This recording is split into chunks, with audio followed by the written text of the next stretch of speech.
Hotepun, welcome to our video on the next of the 9 bodies of the Sphinx.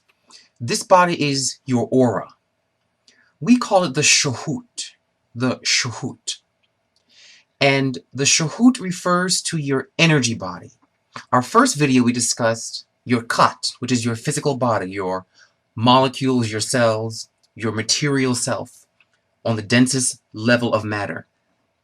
But the Shhuut is a more subtle plane of matter, and you know it as your aura, what some call your vibe, the vibe you give off, and we called it the Shhuut. Now the Shhuut has a word in it, Shu.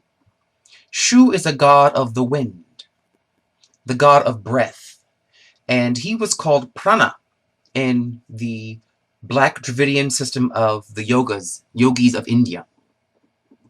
Shu is the god of wind, or the breathing mechanism, telling you that it's through breath that you energize the aura.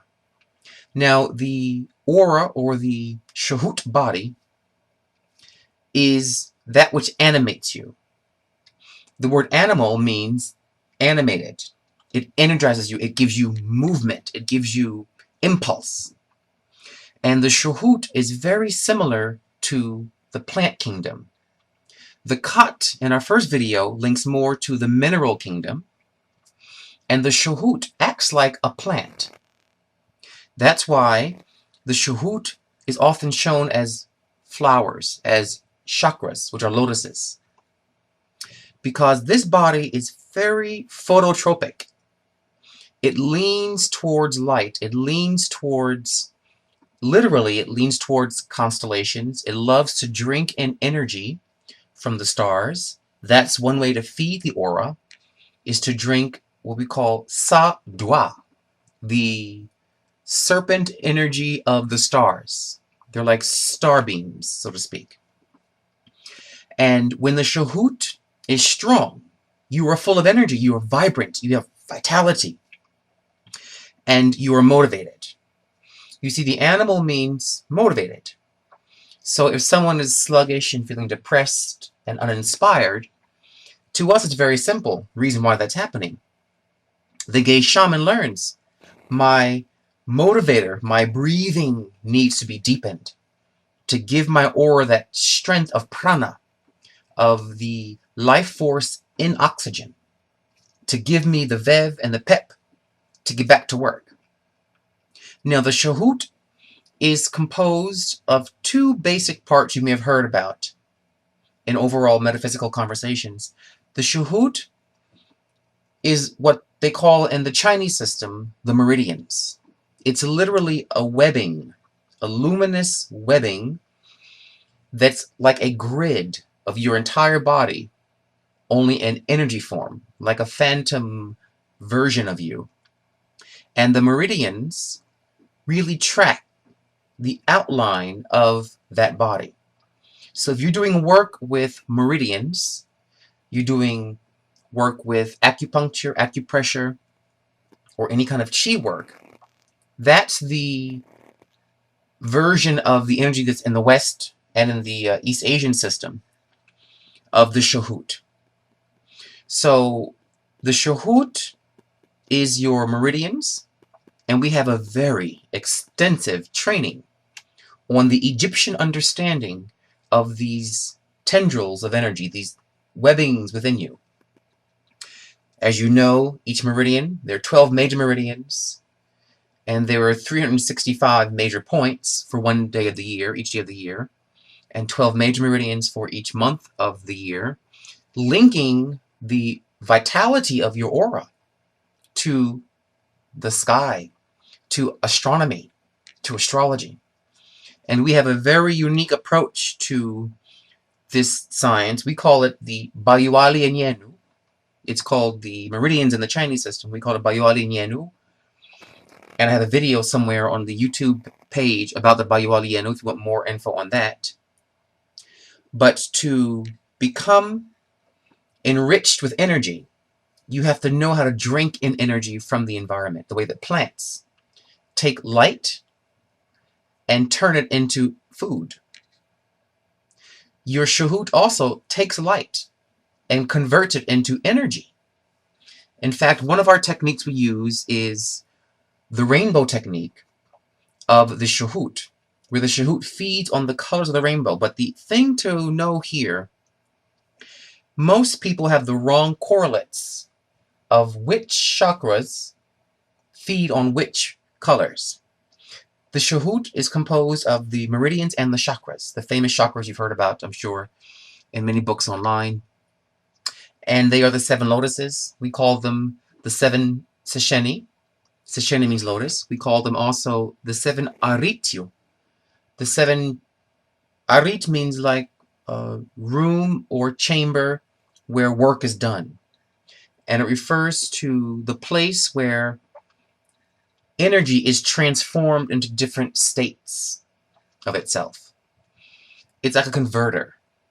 So the Shhuut is made of your chakras, of which there are 7 major ones, but we teach you 21 major chakras. You have 7 chakras beneath the root chakra. So you have the root chakra, which you've heard of, I'm sure, followed by the sexual chakra, then the solar plexus, the heart, the throat, the third eye, and the crown.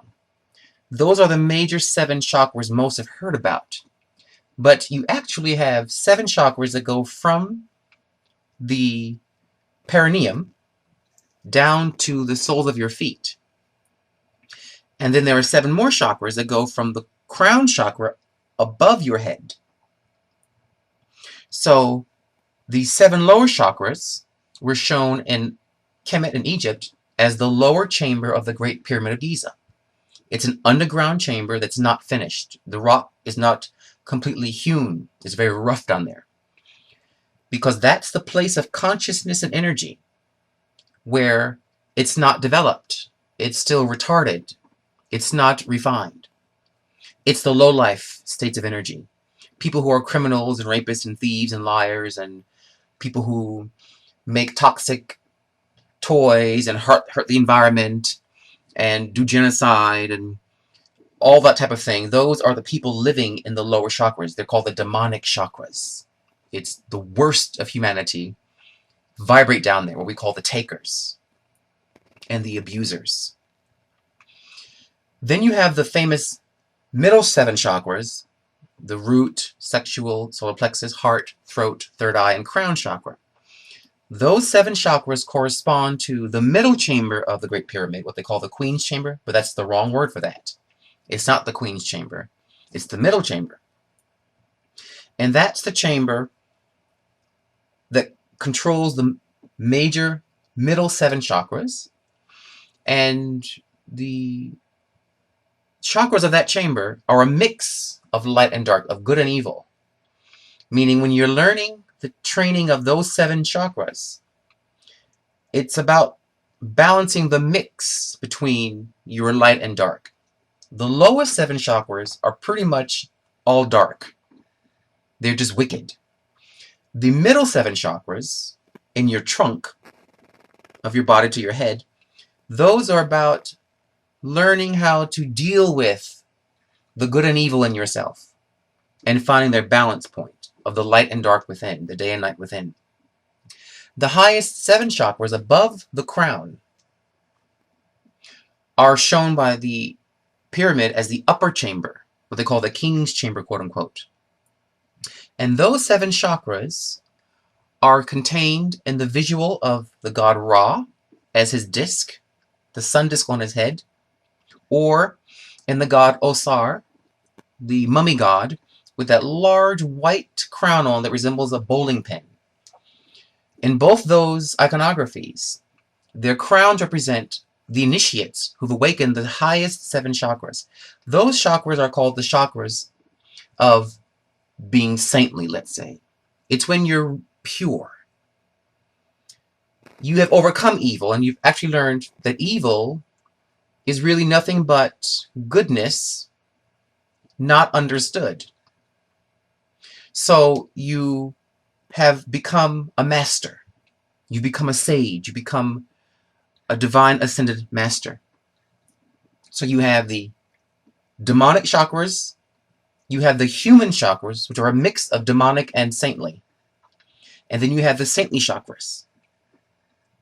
And we have very specific techniques for awakening each of these higher chakras.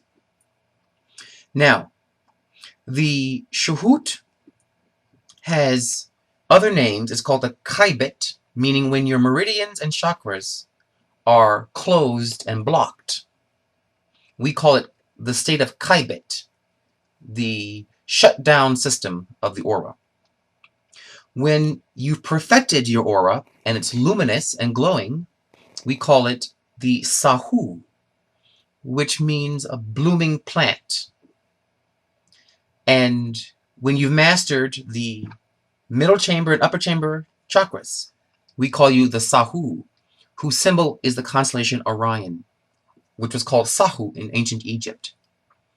Now, I mentioned before that we have a technique of working with rainbow colors to feed the chakras, because like plants, the chakras feed on light. They're phototropic and photosynthetic. And we use a lot with roots. We wash you a lot of herbs and a lot of African roots to help energize the flowers within. The golden flower on your head, which is the top chakra of the king's chamber. The lotuses of the middle chakras, or the so-called queen's chamber. And we help you by turning you into a plant of the gods. Make you luminous of energy and sweet smelling of fragrance, so to speak. So, to make the chakras and the meridians and the Shhuut active, you must master breath. You must master working with roots. How to take herbal, magical baths to cleanse the aura. You must learn aura cleansing techniques and how to shield your aura from absorbing negative energies. If you are a healer and if you don't know how to control the flux of the divine serpents within your aura, you can be bitten by the negativity of other people's aura and their energy vibes. And the canopic jars of Egypt, which you've seen as the jars containing the organs of the deceased, dealt specifically with this teaching of the Shhuut, of the aura. Now, the sounds we have for the aura, I can give out a few. The aura is a very potent energy. In order for you to cleanse your chakras, we do have a chant to help you do that. It's HRENG, HRENG, HRENG, HRENG, H-R-E-N-G, HRENG. That is the sound that if you chant HRENG in your root chakra, then in your sexual chakra, your solar plexus, and so forth, it will purify those chakras and give you energy and protection. But make sure that you're being a good person, that you're being what we call ma'ah, righteous. Because once you start cleaning up those chakras, you will have a detoxification of character, that they may function in healthy, balanced ways. So, HRENG, from the root chakra up to the crown, just sing those sounds and feel the sound vibrating, a golden energy in each chakra. And do this for just a few minutes, maybe 10 minutes, up and down. Then the major sounds from the root up are lung, vang, rung, yang, hung, HUUNG, AUNG. And for your meridian, HENG, ha, HENG, ha, HENG, ha. And feel like a current of energy looping through you, and that will cleanse and energize your meridians. So, remember, your aura is your luminosity, your energy, your vitality, your pep, your motivation. Be around trees and breathe in fresh air to help energize yourself. Do pranayama yoga. Honor the god Shu, the god of the wind, of your breath. Learn to work with roots and plants, and learn how to let the rainbow of the lights of heaven shine from within you. Be well, my beloved gatekeepers, my beloved gate community, and to the planet. Be well, shine and glitter. Hotapu.